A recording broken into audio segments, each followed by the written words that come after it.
Okay, நம்ம கண்களை மூடி தேவனை நோக்கி பார்க்கலாம்.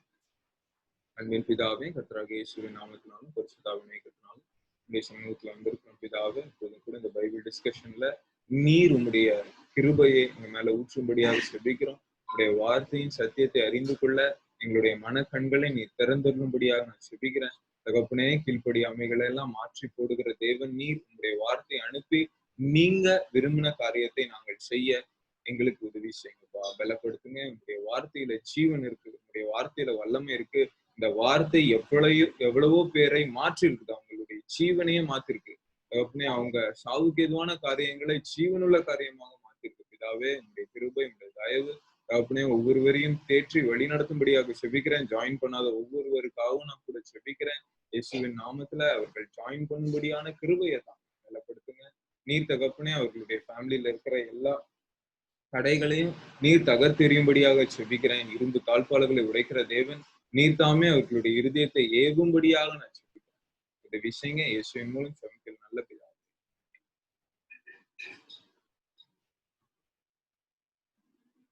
Okay, praise lord. இன்னைக்கு கொஞ்சம் ஆக்சுவலா ஒரு 30 வேர்ஸ், நிறைய வேர்ஸ் படிச்சீங்களா?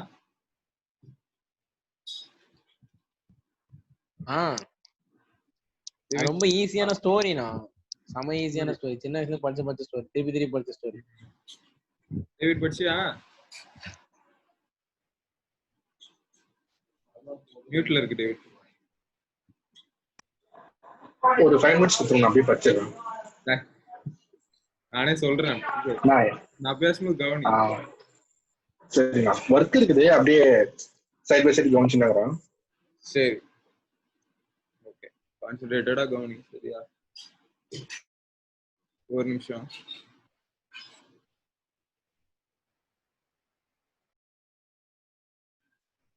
ஓகே, தேவனுடைய வசனத்திற்கு நம்ம வந்து நம்மளுடைய மனதை திருப்பலாம். ஓகே, ஸோ இங்க வந்து இன்னைக்கு நான் ஆக்சுவலா மோசஸை ஃபோக்கஸ் பண்ணலாம் அப்படின்னு யோசிச்சேன். எல்லாருக்குமே இந்த மோசஸ் கதை ரொம்ப பிடிக்கும், எல்லாருக்குமே நல்லா தெரியும் மோசஸ் கதை. ஆனா ஒரு சில விஷயங்கள் வந்து ரொம்ப கவர்ந்துச்சு. ஆக்சுவலா எத்தனை வசனங்கள் வரைக்கும் நீங்க கொடுத்திருந்தேன்? நான் 37 வரைக்கும் கொடுத்திருந்தேன்ல. 37 வரைக்கும் கரெக்டா? சோ இங்க நீங்க பாத்தீங்கன்னா ஸ்டார்ட் பண்ணும்போது ஆக்ட்ஸ் சாப்டர் 7 வெர்ஸ் 17ல ஸ்டீபன் எப்படி ஆரம்பிக்கிறாருன்னா, ஆபிரகாமுக்கு தேவன் ஆணையிட்டு அருளின வாக்குத்தத்தம் நிறைவேறும் காலம் சமீபித்த போது. நல்லா கவனிங்க, வாக்குத்தத்தத்தை கொடுத்த உடனேயே அந்த வாக்குத்தத்தம் நிறைவேற போகுது அப்படின்றது நிறைய கிறிஸ்டியன்ஸ் தப்பா நினைச்சு ஃப்ரஸ்ட்ரேட் ஆயிடுறாங்க. ரொம்ப முக்கியமான ஒரு விஷயம் என்னவென்றால், நம்ம வாக்குத்தத்தத்தை பெற்றுக்கொள்கிறோம். இமான் நீ இன்ஜினியர் ஆவ, இமான் நீ டாக்டர் ஆவ, உன்னை பெரிய ஜாதியாக மாற்றுவார். ஓகே, இப்போ எனக்கு வந்து 19 வயசுன்னு வச்சுக்கோங்க. அப்போ கடவுள் வாக்குத்தத்தம் கொடுக்குறாரு, உன்னை நான் ஒரு பெரிய ஜாதி ஆக்குவேன், உனக்கு நிறைய குமாரர்களும் குமார்த்திகளையும் நீ பெற்றுக்கொள்வாய் அப்படின்னு சொல்லும் போது, அப்ப 20வது வயசுலயே எனக்கு குழந்தை பிறந்துரும் அப்படின்னு நான் நினைக்கிறேன். ஓகே, வாக்குத்தத்தம் நிறைவேற வேண்டிய ஒரு காலம் இருக்கிறது. There is a time for the promise to get fulfilled. புரியுதா? இயேசு கிறிஸ்து வரப்போறாருன்னு ஜீசஸ் வந்து இந்த உலகத்துக்கு குழந்தையா வந்து பறக்க போறாரு அல்லது உலகத்துக்கு வரப்போறாருன்றத வேத வசனம் எவ்வளவு வருஷங்களுக்கு முன்னாடி தீர்க்க தரிசனமா சொன்னாங்க? வருஷங்கள் போட்டிருக்கேன், இத்தனை வருஷம் ரொம்ப வருஷம் முன்னாடி சொல்லிருக்கேன். சொல்லுங்க. ரொம்ப வருஷங்கள். ஓகேயா? சரி, ஏதாவது ஒரு வசனம் சொல்லு, ஜீசஸ் வந்து வருவாரு அப்படின்னு. ஃபர்ஸ்ட் ஜீசஸ் வருவாருன்ற ஒரு வாக்குத்தத்தம் என்னது?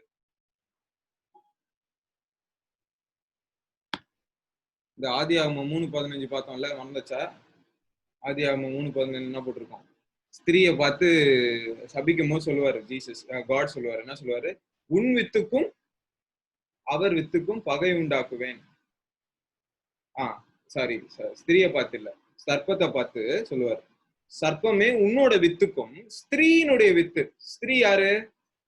மரியாள், மரியாளோட வித்துக்கும் பகை உண்டாக்குவேன். புரிஞ்சுச்சா? அப்ப என்ன மீன் பண்றாரு? ஜீசஸும் சேட்டனும் opposites are there are enemies இல்ல. Satan is our enemy.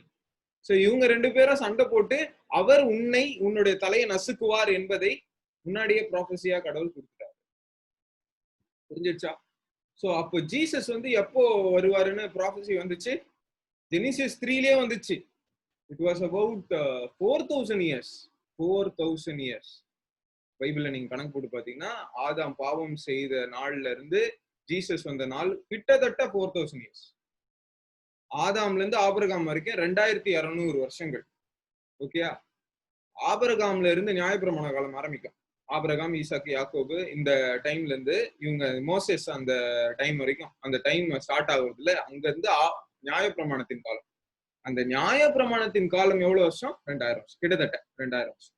Okay, இந்த 4000 வருஷத்துக்கு, அதாவது ஜீசஸ் வருகிறதுக்கு 4000 வருஷத்துக்கு முன்னாடியே என்ன ப்ராபசி வந்துச்சு? ஜீசஸ் வருவாரு.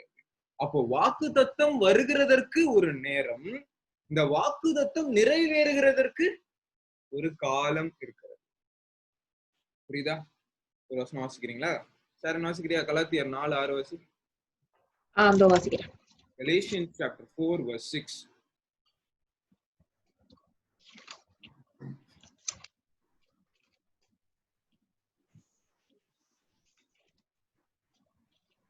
One second. மேலும் நீங்கள் புத்திரராய் இருக்கிறபடியினால் அப்பா பிதாவே என்று கூப்பிடத்தக்கதாக தேவன் தமது குமாரனுடைய ஆவியை உங்கள் இருதயங்களில் அனுப்பினார். கலாத்தியர் 4:6 வாசிச்சா என்ன ஆச்சு? கலாத்தியர் 4:6 தான் அது.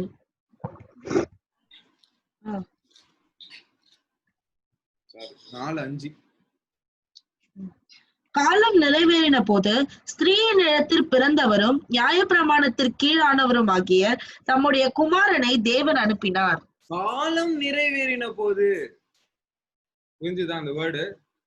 எக்ஸாக்ட் டைம்ல ஜீசஸ் வந்தாருப்பா. இந்த டைம்ல வந்திருக்கலாம் அப்படின்னு நம்ம நினைக்கிறோம்ல, அந்த டைம்ல கரெக்டா அனுப்பிச்சாரு. நம்ம நினைக்காம கூட இருந்திருக்கலாம், ஆனா கர்த்தர் எந்த டைம்ல ஜீசஸ் அனுப்பணுமோ அந்த டைம்ல ஜீசஸ். காலம் நிறைவேறின போது. இப்ப இங்கே என்ன போட்டிருக்கு? ஆபிரகாமுக்கு தேவன் ஆணையிட்டு அருளின வாக்குத்தத்தம் நிறைவேறும் காலம் சமீபித்த போது, சமீபிக்கும் போது, அந்த காலம் சமீபிக்கும் போது என்ன நடக்குது?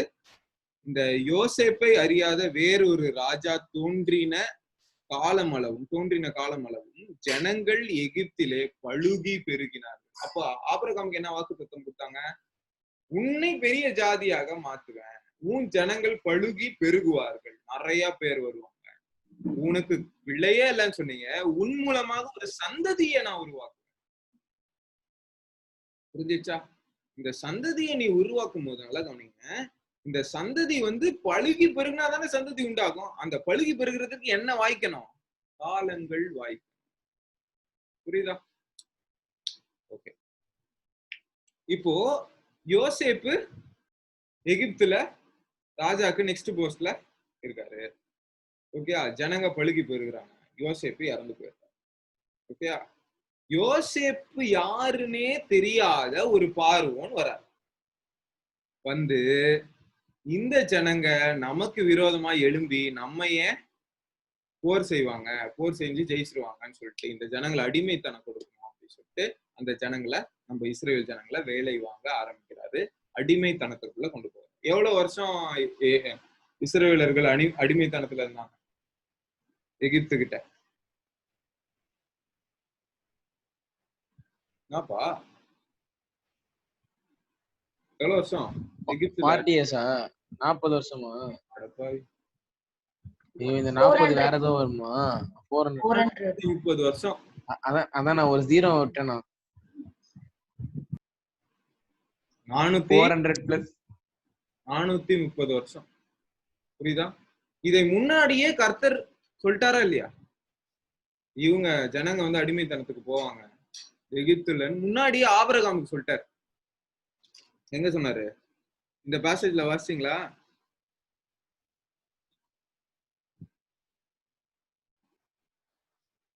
ஆறாவது வசனம் வாசி.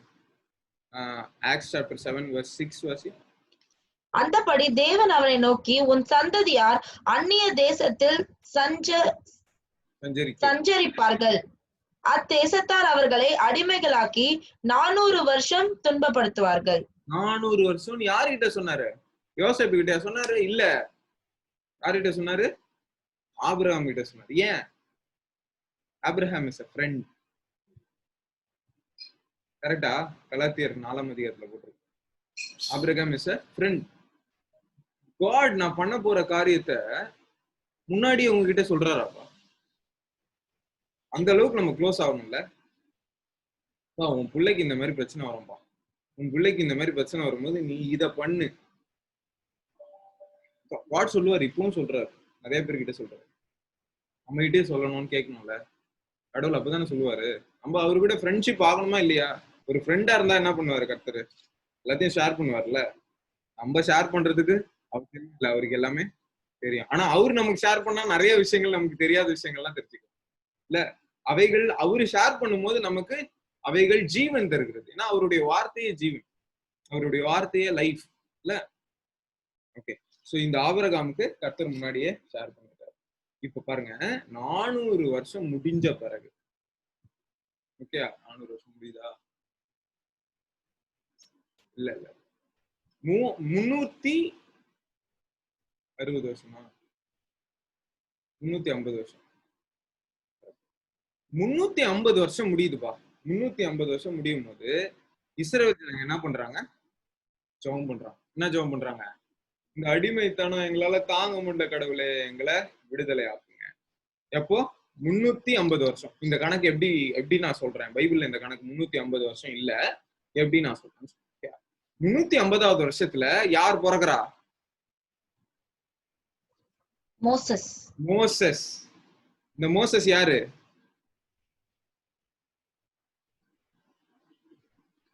இல்ல, என்ன பண்ண போறான் மோசஸ்? விடுவிக்க போறான். விடுவிக்க போறான். இந்த மோசஸ் 350வது வருஷத்துல பிறந்தாதான் ஓகேயா 430வது வருஷத்துல கூட்டிட்டு போக முடியும். எப்படி? 40 வருஷம் மோசஸ் அரண்மனையில வளர்றான். 300, அப்போ இஸ்ரேல் ஜனங்களுக்கு அடிமைத்தனம் எவ்வளவு வருஷம் ஆயிடும்? 390 வருஷம் ஆயிடும். அதுக்கப்புறம் 40 வருஷம் வனாந்தரத்துல மோசே ஸ்பெண்ட் பண்றாரு. வனாந்தரத்துல மீதியானியருடைய தேசத்துல ஒரு ஒய்ஃபை கல்யாணம் பண்ணி, ஒரு பெண்ணை கல்யாணம் பண்ணி 2 குழந்தையோடு திருப்பியும் ரிட்டர்ன் ஆகிறார். செப்ருவால்னு ஒரு பொண்ணை கல்யாணம் பண்ணி ரிட்டர்ன் ஆகிறார். அப்படி ரிட்டர்ன் ஆகிறாருல, கர்த்தர் எரியும் பிச்சடியில மோசேவிடன் பேசி ரிட்டர்ன் ஆகிறாருல, அப்போ அவருக்கு வயசு என்ன? 80. மோசஸ்க்கு வயசு 80. ஓகே, 80வது வயசுல ரிட்டர்ன் ஆகும் போது அப்பதான் இந்த 10 வாதைகள் வந்து இஸ்ரவேல் ஜனங்களை கர்த்தர் விடுவிக்கிறார். அப்பதான் அடிமைத்தனம் 430 வருஷம் முடியும். அப்போ 430வது வருஷத்துல இஸ்ரவேல் ஜனங்களை குணம் ஆக்க வேண்டும் அல்லது இஸ்ரவேல் ஜனங்களை விடுதலை ஆக்க வேண்டும் என்பதற்காக இஸ்ரவேல் ஜனங்களை பிரே பண்ண வச்சதும் கடவுள் தான். இஸ்ரவேல் ஜனங்களுக்காக மோசேவை பிறக்க வைத்ததும் கடவுள் தான். புரியுதா? இப்ப நல்லா கவனிங்க. இங்க கேட்டுக்கொண்டிருக்கிற எல்லார்கிட்டையும் நான் சொல்றேன், உங்களுடைய வாழ்க்கையில உன்னுடைய 40வது வயசுலயோ, உன்னுடைய 20வது வயசுலயோ, உன்னுடைய 25வது வயசுலயோ உனக்கு தேவையான என்ன காரியமா இருந்தாலும் சரி, கர்த்தர் முன்னதாகவே ஆயத்தம் பண்ணி விட்டார். அல்லேலூயா சொல்லுங்க. கர்த்தர் முன்னாடியே ஆயத்தம் பண்ணிட்டார். எபேசியர் 1:3 வாசி.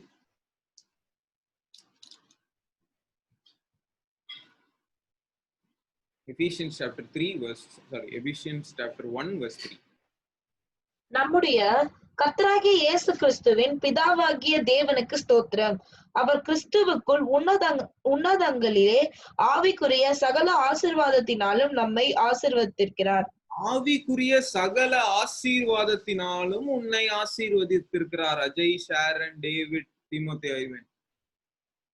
ஆவிக்குரிய சகல ஆசீர்வாதங்கள், ஆவிக்குரிய எல்லா வரங்களும் ஆவிக்குரிய ஆசீர்வாதங்களினால உன்னை ஆசீர்வதிக்கிறார். எப்போ? கிறிஸ்துவுக்குள் உன்னதங்களில், உலக தோற்றத்துக்கு முன்னாடி. புரியுதாப்பா? அப்போ அவ்வளவு கரிசனை உள்ள தேவன், அப்போ நம்ம என்ன மிஸ் பண்றோம்? கர்த்தர் அவ்வளவு பெரிய ஆசீர்வாதங்களை நமக்கு வச்சிருக்கிறாரு. அதை நாம் சுதந்திரிக்க தவறுகிறோம். அதுதான் இஸ்ரேல் ஜனங்க பண்ணாங்க. மோசஸோட லீடர்ஷிப்ல அவ்வளவு அற்புதங்கள் அடையாளங்கள் நடந்தது. ஸ்டீபன் இதை கொண்டு வர்றாரு. இந்த பிரசங்கத்தை எப்படி கொண்டு வர்றாரு ஸ்டீபனு? நீ பண்ண தப்பு எல்லாம் இதுதான், உன் பிதாக்கள் இந்த தப்புகள் பண்ணாங்க, நீங்களும் இதே தப்பு பண்ண போறீங்கன்னு கொண்டு வர்றாரு. அப்படியே கன்க்ளூஷன். அதுல என்ன சொல்ல வர்றாரு? மோசஸ் வந்தாரு, மோசஸ கடவுள் கொடுத்தாரு, மோசஸ் வளர்ந்தாரு, மோசஸ் எகிப்திலேயே எல்லா வலைகள் சாஸ்திரங்கள் எல்லாத்தையும் கற்றுக்கொண்டுதான் போனாரு. 40 நாள் எப்படி 40 வருஷம் எப்படி வனாந்தரத்துல தகப்பனாருடைய ஆடுகளை மேய்த்து கொண்டிருக்கிற மோசேவை கர்த்தர் எரியும் பூச்செடியில மறுபடியும் அழைக்கிறார். 40 வருஷம் முன்னாடி அழைச்சு என்ன பண்றாரு? கூட்டிட்டு வந்து 430வது வருஷத்துல ரிலீஸ், அந்த அடிமை கட்டுல இருந்து ரிலீஸ் பண்றாரு. ரிலீஸ் பண்ணி மோசஸ வைத்து ஜனங்களை வனாந்தரத்தின் வழியாக எங்க வராங்க? கானானுக்கு வராங்க. ஆனா இஸ்ரேல் ஜனங்க கானானை சுதந்திரிச்சாங்களா? இந்த இஸ்ரேல் ஜனங்க வாக்கு தத்தத்தை பெற்றுக்கொண்ட இஸ்ரேல் ஜனங்க கானானை சுதந்திரித்துக் கொண்டாங்களா? இல்லையே, சுதந்திரித்துக் கொள்ளவில்லை. அவர்கள் அவிசுவாசத்தினாலே பின்வாங்கி போனாங்க. கர்த்தர் உனக்கு ஆசீர்வாதத்தை கொடுத்துட்டாருப்பா. கிறிஸ்துவுக்குள் உன்னதங்களிலே சகல ஆசீர்வாதத்தையும் உனக்கு கொடுத்துட்டாரு. ஓகே, இது புரியலன்னா இன்னொரு பெஸ்ட் எக்ஸாம்பிள் தரேன். வெளிப்படுத்தின விசேஷம் 13:8 வசி. வெளிப்படுத்தின விசேஷம் 13:8. Revelation chapter 13 verse 8.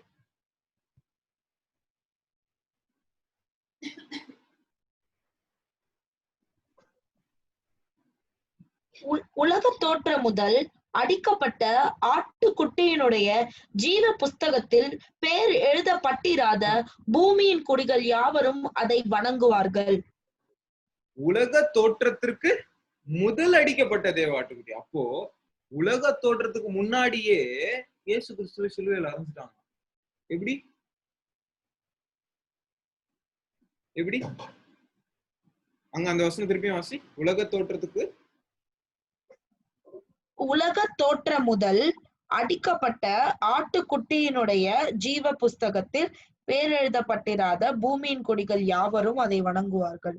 உலக தோற்றம் முதல், இந்த பிகினிங் அது கொண்டு வர்றாரு. இந்த beginning God created heavens and the earth அப்படி சொல்றாங்கல்ல. ஆதியிலே தேவன் வானத்தையும் பூமியும் படைத்தார். அந்த டைம்ல இருந்தே அடிக்கப்பட்ட தேவாட்டுக்குட்டி. அப்பவே அடிச்சிட்டாங்க இயேசுவ. எத்தனை பேருக்கு புரியுது? எத்தனை பேருக்கு புரியல? சரி, எத்தனை பேருக்கு புரியல? இந்த வசனம் எனக்கு புரியலண்ணா.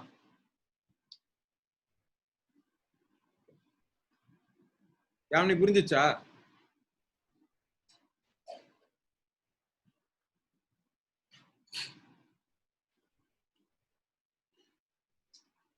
அவனு கேக்கல. டேவிட் புரிஞ்சுச்சா? அஜய் புரிஞ்சுச்சா? புரியல. அஜய் புரிஞ்சுச்சா? புரியலன்றது தானே கை தூக்குனேன். ஓகே, நான் கவனிக்கலப்பா. சொல்லு. புரியலையா? சரி, ஓகே. எபிஷியன்ஸ் 1:3 புரிஞ்சுச்சா? எபிஷியன்ஸ் எபேசியர் 1:3 புரிஞ்சுச்சா?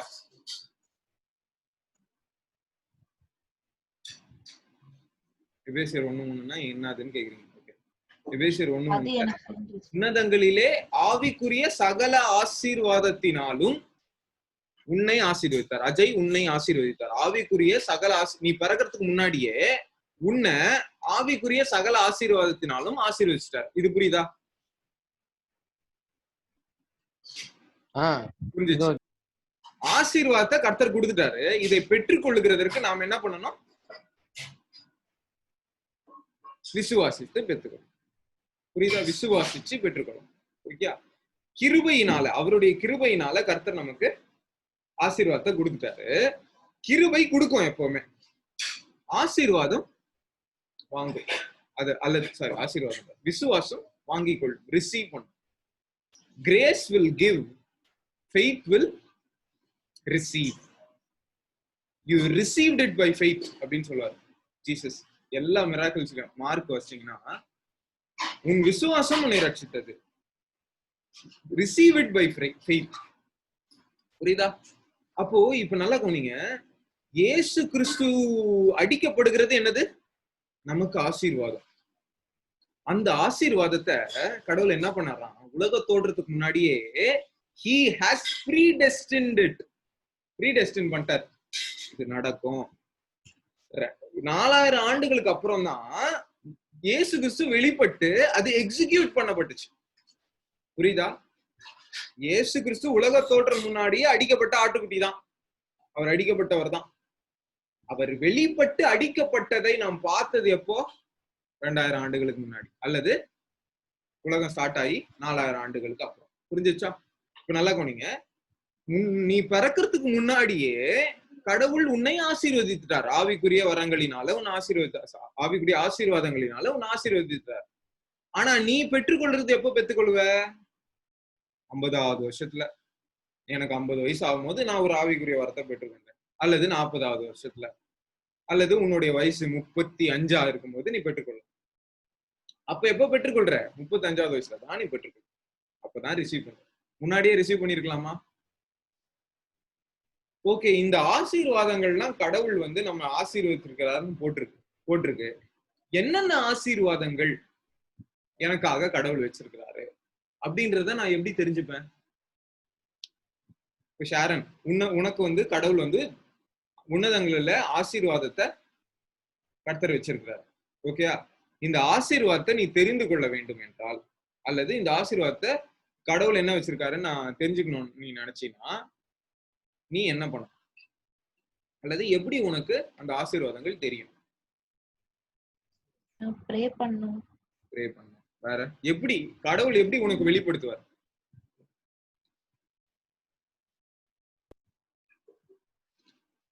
அந்நிய பாஷை அந்த மாதிரியான அந்நிய எப்படி வச்சிருக்கேன்னு சொல்லுவேன்.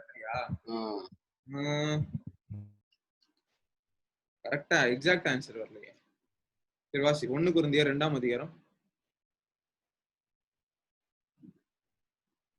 9வது வசனம். 9:10 2 வசனம். எழுதி இருக்கிறபடி தேவன் தம்மில் அன்பு கூறுகிறவர்களுக்கு ஆயத்தம் பண்ணினவைகளை கண் காணவும் இல்லை, காது கேட்கவும் இல்லை, அவைகள் மனுஷனுடைய இருதயத்தில் தோன்றவும் இல்லை. நமக்கோ தேவன் அவைகளை தமது ஆவியினாலே வெளிப்படுத்தினார். அந்த ஆவியானவர் எல்லாவற்றையும் தேவனுடைய ஆழங்களையும் ஆராய்ந்திருக்கிறார். புரிஞ்சுச்சா? என்ன புரிஞ்சது இந்த வசனம்? யாராவது எக்ஸ்பிளைன் பண்ணுங்க. பரிசுத்த ஆவியானவர் நமக்கு வெளிப்படுத்துவார். அது ஓகே. இந்த வசனத்தை ஃபுல்லா எக்ஸ்பிளைன் பண்ணுங்க. சோ தேவன் நமக்கு ஆயத்தம் பண்ணி வைத்திருக்கிறது நம்மளால பார்க்கவும் முடியாது, காதால அதை கேட்கவும் முடியாது. எந்த மனுஷனுக்குமே அது நம்ம நினைச்சு கூட பார்த்திருக்க மாட்டோம். ஆனா ஆவியானவர் அதை நமக்கு வெளிப்படுத்துவார். புரியுச்சா? 1 Corinthians chapter 2 verse 9 and 10. 1 கொரிந்தியர் 2ஆம் அதிகாரம் 9-10. ஓகேயா? சோ எழுதி இருக்கிறபடி ஆல்ரெடி எழுதி வச்சிட்டாரு கடவுள். என்ன எழுதி வச்சிட்டாரு? ஷாரனுக்கு இந்த ஆவிக்குரிய வரம், ஷாரனுக்கு இந்த ஆவிக்குரிய ஆசீர்வாதம், டேவிட்டுக்கு இந்த ஆவிக்குரிய ஆசீர்வாதம், ஐவனுக்கு இந்த ஆவிக்குரிய ஆசீர்வாதம். ஆல்ரெடி கடவுள் ஆசீர்வாதத்தை எல்லாருக்குமே கொடுத்துட்டாரு. அவர் கை இப்படிதான் திறந்துதான் இருக்கு. அவரோட கை கொடுத்துட்டாரு. எல்லாருக்குமே ஆவிக்குரிய ஆசீர்வாதங்களை கொடுத்தார். இதை பெற்றுக்கொள்ளுகிறதற்கு நமக்கு திராணி இல்லை. ஏன்? ஆவியானவர் நமக்கு காரியங்களை வெளிப்படுத்துவதற்கு நாம் இடம் கொடுப்பதில்லை. நாம் என்ன பண்றோம்? 9வது வசனத்துல சொன்ன மாதிரி கண்ணால தேடிட்டு இருக்கோம் கடவுளோட ஆசீர்வாதம் எங்கேயாவது கிடைக்குமா. காதால கேட்கறதுக்கு ட்ரை பண்றோம். மனசுலயே நினைச்சு பாக்குறோம் கடவுள் என்ன மாதிரி ஆசீர்வாதம் வச்சிருப்பாரு, BMW கார் வச்சிருப்பாரோ அந்த மாதிரி மனசு ஏங்குற மாதிரி காரியங்களை யோசிக்கிறோம். ஆனா கடவுள் சொல்றாரு, நான் உனக்கு ஹீலிங் கிஃப்ட் கொடுக்க போறேன். ஓகேயா? BMW வர மனுஷன் கூட ஹீலிங் கிஃப்ட் இருக்க உன்னை தேடி வரான். ஊங்கால்ல என்ன சொல்றான்? எனக்கு இந்த வியாதியில இருந்து சுகம் கொடுங்க, நீங்க சுகம் கொடுத்துட்டீங்கன்னா நான் என்ன வேணா பண்றேன்றான். அப்ப நீ என்ன பண்ணும்? சுகம் கொடுத்துட்டு அந்த BMW காரை கொடுங்கன்னு கேப்பியா?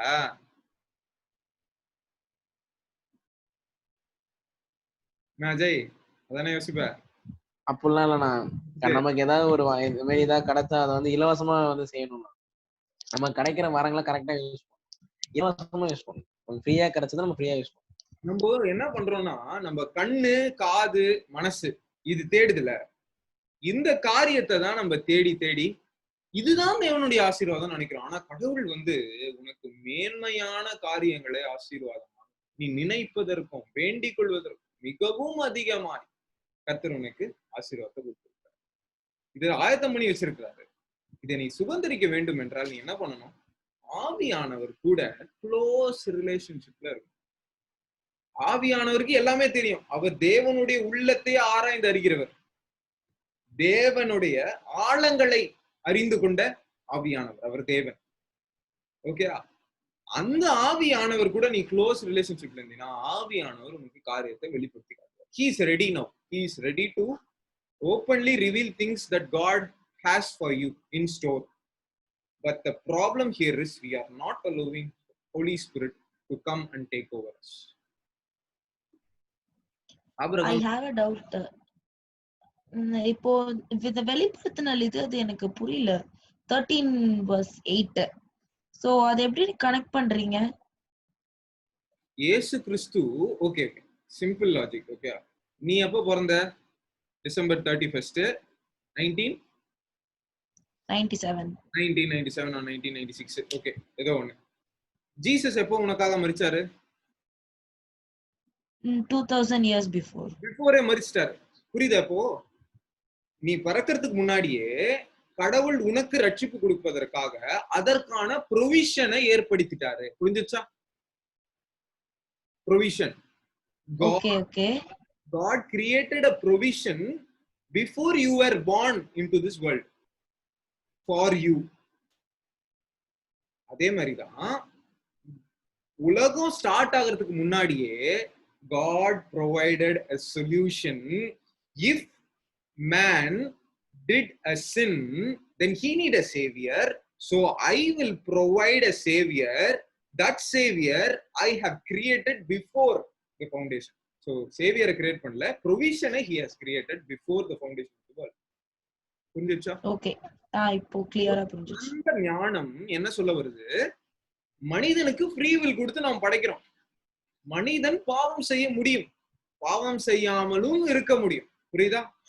பாவம் செய்வானானால் அவனுக்கு பரிகாரியாகிய கிறிஸ்துவை நான் கொடுக்க ப்ரொவிஷன் உண்டு பண்ணிட்டேன். புரிஞ்சுச்சா? சோ இப்ப இந்த இயேசு கிறிஸ்துவை நீ சுதந்திரிக்கணும்னா கூட ஆவியானவர் வெளிப்படுத்தலன்னா இயேசு கிறிஸ்து யாருன்னு உனக்கு ஐடென்டிஃபை பண்ண முடியாது. நீ இயேசு கிறிஸ்து விசுவாசிக்கிற. எப்படி விசுவாசிக்கிற? ஆவியானவர் உன்னுடைய இருதயத்துல கிரியை செய்யணும். கிரியை செய்யாம உன்னால இயேசு கிறிஸ்துவை தேவனுடைய குமாரன்னு விசுவாசிக்கவே முடியாதுப்பா. ஒரு வசனம் வாசிக்கலாமா? மோசேயோட கதை பாடலாம்னு நினைச்சோம். சரி, மத்தேயு 18ஆம் அதிகாரம். சரி மத்தேயு 16ஆம் அதிகாரம் 16வது வசனமும் 17வது வசனமும். சீமோன் பேதுரு பிரதியுத்தரமாக, நீர் ஜீவனுள்ள தேவனுடைய குமாரனாகிய கிறிஸ்து என்றான். இயேசு அவனை நோக்கி, யோனாவின் குமாரனாகிய சீமோனே, நீ பாக்கியவான். மாம்சமும் இரத்தமும் இதை உனக்கு வெளிப்படுத்தவில்லை, பரலோகத்தில் இருக்கிற என் பிதா இதை உனக்கு வெளிப்படுத்தினார். வெளிப்படுத்தினார். எதை? இயேசு கிறிஸ்து தேவன் யார் வெளிப்படுத்தணும்? பிதா வெளிப்படுத்தணும். இப்போ கடைசி காலங்கள்ல பிதா எப்படி வெளிப்படுத்துறாரு? பரிசுத்த ஆவியின். புரிஞ்சுச்சா சரண்? எஸ், புரிஞ்சிருச்சு. ஓகே, மத்தவங்களுக்கு யாருக்காவது புரியலையா? Okay, the point I have to make is God has a provision for you before you were not born in this world. இந்த உலகத்துல நீ பிறக்கிறதுக்கு முன்னாடியே கடவுள் உனக்காக ஒரு ப்ரொவிஷனை ஏற்படுத்திட்டாரு. ப்ரொவிஷன்னா மளிகை சாமான் லிஸ்ட் கேட்காது. இந்த ப்ரொவிஷனை சொல்லல. எந்த ப்ரொவிஷன் சொல்றேன்? உன்னுடைய உனக்கு தேவையான உன்னதங்களில் இருக்கிற ஆசீர்வாதங்கள். ஓகே, பிலிப்பியர் 4ஆம் அதிகாரம் 21வது வசனத்தின்படி உன்னதங்களிலே உங்களுடைய குறைவுகளை எல்லாம் கிறிஸ்து இயேசுக்குள்ள நிறைவாக்குவார். உன்னதங்களிலே அந்த ஜானர்ல நான் சொல்றேன். சோ அந்த லாங்குவேஜ்ல நான் சொல்றேன். ஓகே, உன்னுடைய குறையே இருக்க வேணாமா? கர்த்தர் என் மேய்ப்பரா இருக்கிறார், நான் தாழ்ச்சி அடையேன். தாழ்ச்சி அடையேன் இங்கிலீஷ்ல என்ன வரும்? I shall not want. I shall not be in want. நான் தேவைன்னு இருக்க மாட்டேன். ஐயோ இது தேவைப்படுமே, ஐயோ இப்ப என்ன பண்றதுன்னு தெரியலையே. கவலைப்படாத. எப்ப தேவைப்படுமோ கரெக்டா காசோ சாப்பாடோ கரெக்டா வரும். கவலையே படாது. ஆகாயத்து பறவைகளை நீங்க கவனித்து பாருங்கள். அது கவலையே படுறது இல்ல. ஜாலியா போய் தேடிட்டு கரெக்டா பிதாவாகிய தேவன் என்ன பண்றாரு, அந்த காகத்தை போஷிக்கிறாரு. காகத்தையே போஷிக்கிறாரு, ஒன்னும் போஷிக்க மாட்டாரா? கவலையே வேணாம். ஐயோ காலேஜ் சீட்டு கிடைக்குமான்னு தெரியலையே, ஐயோ வயிற்றுல வாய அடிச்சுக்கிட்டு ஜாப் கிடைக்குமான்னு தெரியலையே, 3 வருஷம் ஆயிடுச்சு இன்ஜினியரிங் முடிச்சு, இன்னும் ஜாப் கிடைக்கலையே. கடவுளை மட்டும் நம்பு, ஆவியானவரை பெற்றுக்கொள். ஆவியானவர் வெளிப்படுத்துவார் உனக்கு தேவையான எல்லா உலகபூர்வமான காரியத்தை நான் இப்ப போக்கஸே பண்ணல. என்ன காரியம்? மேன்மையான காரியம். இந்த மோசேவும் என்ன பண்றாரு, ஒரு சின்ன தப்பு பண்றாருல. மோசே தப்பு பண்ணுவாருன்றது கூட தேவனுக்கு முன்னாடியே தெரிஞ்சது. எப்படி? அதனாலதான் மோசேவை முன்னாடியே பிறக்க வச்சிட்டார். என்ன தப்பு பண்ணாரு மோசே? கதை தெரியுமாப்பா எல்லாருக்கும்? மோசே கதை. மோசே என்ன தப்பு பண்ணுவாரு? 40 வருஷம் முடிஞ்சிச்சு. எகிப்துல எல்லா கலையும் தண்ணி பாடமா மோசஸ்க்கு தெரியும். எகிப்துல இருக்கிற எந்த விஷயமா இருந்தாலும் பக்காவா முடிக்கிற ஆளு நம்ம மோசஸ். செம்ம ஸ்ட்ராங்கு, செம்ம பவர்ஃபுல்லு. பார்வோனோட குமாரனுடைய ஸ்தானத்துல இருக்கிறாரு இந்த மோசே. ஓகேயா? போய் பாக்குறாரு, இஸ்ரவேல் ஜனங்களை துன்புறுத்தி கொண்டிருக்கிற ஒரு சூப்பர்வைசர் எகிப்தியன், அவனை பாக்குறாரு. பார்த்துட்டு என்ன பண்றாரு, சுத்தி முத்தி பார்த்து அடிச்சு சாகடிச்சிட்டாரா? என்னம்மா ஏதோ சொன்னீங்களா? இல்ல ஒண்ணும் இல்ல. சாகடிச்சிட்டாரா? இப்ப அத புதைச்சிட்டார். புதைச்சு கூட மனுஷன் என்ன பண்ணாரு, தைரியமா யாருக்கும் தெரியல. ஓகே, அதுக்கப்புறம் அடுத்த வசனம் போட்டிருக்கு. சரி ஓகே, அது வாசிங்க, அது ரொம்ப முக்கியம். வாலிபர்களே, நேத்து யோசேப்பை பார்த்தோம், இன்னைக்கு 27 வாசி. பிறனுக்கு அநியாயம் செய்தவன் அவனை பிடித்து தள்ளி எங்கள் மேல் அதிகாரியாகவும் நியாயாதிபதியாகவும் உன்னை ஏற்படுத்தினவன் யார்? அதிகாரியாகவும் நியாயாதிபதியாகவும் உன்னை ஏற்படுத்தினவன் யார் என்று கேட்ட உடனே அவனுக்கு என்னாச்சு? பயம் வந்துச்சா? என்ன பண்றான்? பயந்து ஓடி போயிட்டான். அடுத்த வசனம்.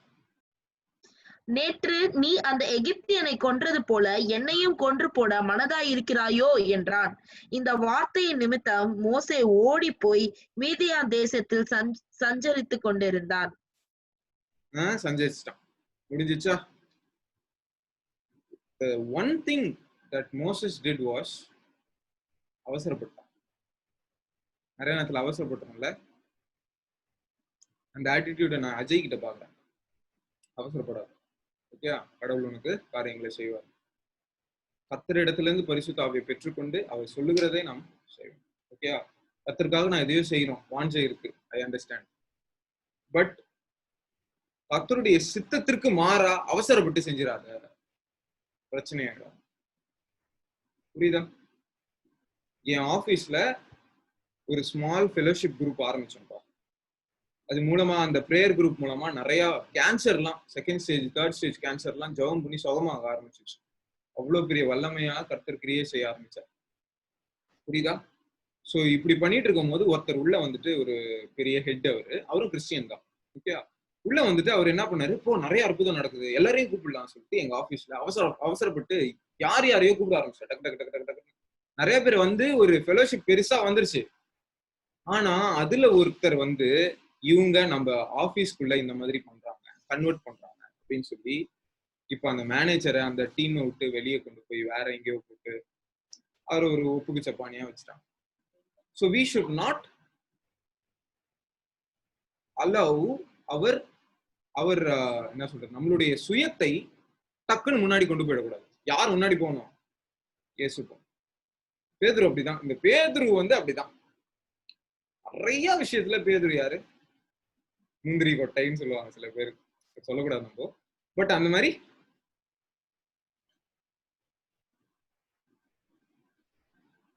ஓகே, நம்ம அந்த மாதிரி பண்ணிடக்கூடாது. புரிஞ்சுச்சா? நம்ம அவசரப்பட்டு டிசிஷன்ஸ் எடுக்கும் போது கடவுளுடைய சித்தத்தை நாம் செய்ய முடியாமல் போயிடும். அதனால ஜாக்கிரதையா நம்ம இருக்கணும். புரியுதா? கடவுளுடைய சித்தம் ரொம்ப ரொம்ப முக்கியம். சித்தத்தை அறிந்து கொண்டு நீ செய்ய வேண்டும். இயேசு அந்த நைட்ல கெத்செமனே தோட்டத்துல நின்று இருக்கிறாரு. கத்தி எடுத்துக்கோன்னு அவர் தான் சொன்னார். ஓகேயா? பிரதான ஆசாரியரோட ஒரு ரிலேட்டிவ் வரான். அவன் பேர் என்ன? என் கூட சிங்க்ல இருந்தீங்கன்னா கரெக்டா சொல்லுவீங்க பேரு. அவன் பேர் என்ன? எம்ல ஸ்டார்ட் ஆகும். டாப்னி சொல்லுமா. பேதுரு யாருக்கு அதை வெட்டினாரு?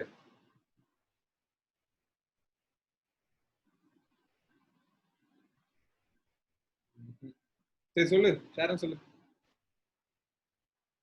கேட்கலையே. போர் சேவகனோட காது. ஆனா நேம் எனக்கு நேம் தெரியலையா? மல்கூஸ். எனக்கு நேம் இல்லையே பைபிள்ல. மல்கூஸ். அதான் ஒரு காஸ்புல வந்து ஒரு காஸ்புல படிச்சுட்டு இதுதான் ஃபுல்லா இருக்க வசனம்னு எடுத்துக்கூடாது. காஸ்புல் எப்பவுமே மத்தேயில அந்த பேசேஜ் படிச்சுன்னா மார்க்கு, லூக்கா, யோவான் இதுல இந்த பேசேஜ் இருக்கான்னு தேடி படிக்கணும். அப்பதான் இந்த கெத்செமனே தோட்டத்துல நடந்த ஃபுல் பிக்சர் நமக்கு கிடைக்கும். இது ஒவ்வொருத்தருடைய வியூஸ்மா. மத்தேயோட வியூஸ், மார்க்கோட வியூஸ், ஓகே, லூக்கு, ஜான் இவங்களோட வியூ. இந்த 4 வியூவும் நம்ம எடுத்தாதான் 4 வியூ நமக்கு கிடைக்கும். புரிஞ்சிச்சா? மல்கூஸோட காதை யார் வெட்டுறா? பேதுரு போய் வெட்டிட்டார். அப்ப உடனே ஜீசஸ் என்ன சொன்னார்? வெரி குட், எனக்காக உயிரே கொடுக்கறதுக்காக வந்திருக்கிறடா. No, Jesus scolded him saying, பட்டயத்தை உரையில போடு. பட்டயத்தை எடுத்தவன் பட்டயத்தினாலே சாவும். பட்டயத்தை யூஸ் பண்ணாத. அவசரப்படாத. அவசரப்பட்டினா விழுந்துருவ. விழக்கூடாது. ஸ்ட்ராங். இப்ப பாரு, 40 வருஷம் வேஸ்ட்மா. ஏன் வேஸ்ட்? மோசஸ்க்கு 40 வருஷம் வேஸ்ட். ஏன்? ஒரு சின்ன தப்பு பண்ணாதான் பிரச்சனையே. ஒரு சாட்சி சொல்றேன், ரீகனெக்ட் பண்ணுங்க. சரியா? 1 minute தான் இருக்கு. திருப்பி ரீகனெக்ட் பண்ணுங்க. ஜூம்ல வாட்ஸ்அப்ல கனெக்ட் பண்ணிருக்கோங்க, அப்படியே இருக்கும்.